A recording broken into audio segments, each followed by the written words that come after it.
Di Rayakta, kita akan lanjutkan untuk part kedua dari AKSK pertemuan ke-6. Nah, ini kita akan bahas dan kita akan lihat di sini bagaimana kemudian auditor menggunakan metodologi yang sama untuk merancang pengujian, pengendalian, dan substantif atas transaksi untuk penerimaan kas seperti yang digunakan untuk penjualan. Jadi yang pertama menentukan pengendalian internal utama untuk setiap tujuan audit. Lalu mendesain pengujian pengendalian untuk kemudian mengurangi risiko pengendalian, dan yang terakhir tentu merancang pengujian substantif untuk menguji salah satu apa monetary atau menguji apa sih, merancang pengujian substantif untuk menguji salah saji moneter ya tujuannya. Oke, selanjutnya bagian penting dari tanggung jawab auditor dalam mengaudit penerimaan kas itu adalah mengidentifikasi defisiensi dalam pengendalian internal yang meningkatkan kemungkinan terjadinya fraud atau kecurangan. Nah, di sini ada beberapa audit prosedur yang dirancang untuk kemudian menemukan fraud tadi. Yang pertama, menentukan apakah kas yang diterima ini benar-benar telah dicatat, was recorded. Lalu yang kedua, kemudian menyiapkan bukti atas penerimaan kas tersebut. Yang terakhir adalah melakukan tes terhadap piutangnya atau account receivable. Ini pengujian audit untuk account receivable yang tak tertagih, uncollectible accounts. Jadi yang menjadi perhatian utama dari seorang auditor adalah kemungkinan personel klien menutupi penggelapan dengan penghapusan piutang tak tertagih. Lalu, kontrol utama yang dilakukan untuk mengurangi fraud ini adalah otorisasi. Otorisasi yang tepat untuk penghapusan piutang tak tertagih itu. Lalu nilai realisasi account receivable ini kemudian sering menjadi perhatian bagi seorang auditor. Nah, ada dua kontrol lain nih untuk mengatasi hal ini. Jadi terkait dengan nilai realisasi. Yang pertama adalah penyusunan neraca saldo utang per periodik untuk ditinjau dan ditindaklanjuti oleh personel manajemen yang tepat.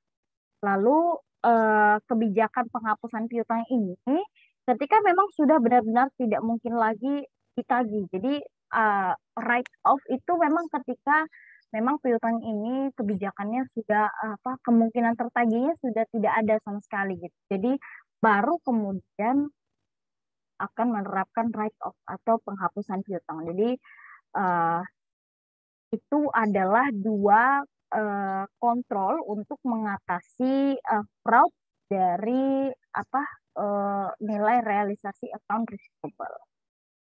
Hasil pengujian pengendalian dan substantif atas transaksi ini memiliki pengaruh signifikan terhadap audit, terutama pada pengujian substantif atas rincian saldonya. Jadi, jika hasil tes ini tidak memuaskan, maka perlu melakukan pengujian substantif tambahan. Kalau hasil pengujiannya ternyata masih kurang gitu ya, maka akan ada pengujian substantif tambahan atas penjualan, kemudian retur dan pengurangan penjualan, penghapusan account receivable tak tertagih, dan kemudian proses penerimaan kas ya. Pengaruh paling signifikan atas hasil pengujian tadi adalah konfirmasi piutang. Jadi ini meliputi jenis konfirmasinya, jadi ada konfirmasi positif dan konfirmasi negatif. Yang kalau yang paling tepat itu ya konfirmasi positif, yang paling tepat yang paling dapat akurasinya itu lebih akurat yang konfirmasi positif ya. Lalu ada juga ukuran sampel dan waktu pengujian atau timingnya. Jadi semua ini berpengaruh, affected. Okay. Yang terakhir, ini kita lihat di sini, ini adalah hubungan tes yang kita lakukan. Jadi ini ada bagan ya. Ini tes yang kita lakukan untuk siklus penjualan yang siklus penjualan dan collection atau sales and collection cycle. Nah, di sini teman-teman lihat ada test of controls atau TOC, lalu ada substantive test of transactions atau STOT, ada substantive analytical procedures atau SAP, dan ada test of details of balances atau TDB. Ya. Sehingga ketika setelah kita melakukan semua prosedur ini, maka kita sebagai seorang auditor akan dianggap bahwa telah mengumpulkan bukti audit yang cukup dan tepat. Jadi setelah melakukan prosedur ini ya, TOC, SOC, SAP, dan TDB, nah, gitu ya, baru kemudian dikatakan bahwa auditor itu telah mengumpulkan bukti audit yang cukup dan tepat. Nah, terus di sini misalnya pada sales dan account receivable, auditor akan melakukan pengujian apa gitu? Akan melakukan pengujian NCS, pengujian SOT, dan kemudian SAP. Pada ending balance-nya itu akan dilakukan uji lagi pada SAP dan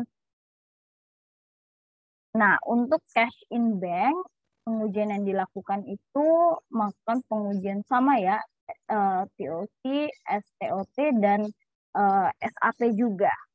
Nah ya, jadi mungkin ini adalah audit yang kita pakai sebagai seorang auditor ketika kita akan mengaudit atas proses penjualan dan approval. Nah, jadi itu sekian materi kita hari ini, cukup singkat ya teman-teman. Semoga apa yang aku jelaskan bisa dimengerti dengan baik, teman-teman. Sekali lagi, teman-teman bisa belajar dari banyak sekali sumber. Semoga teman-teman bisa lancar UTS-nya. Terima kasih. Sampai jumpa di pertemuan terakhir.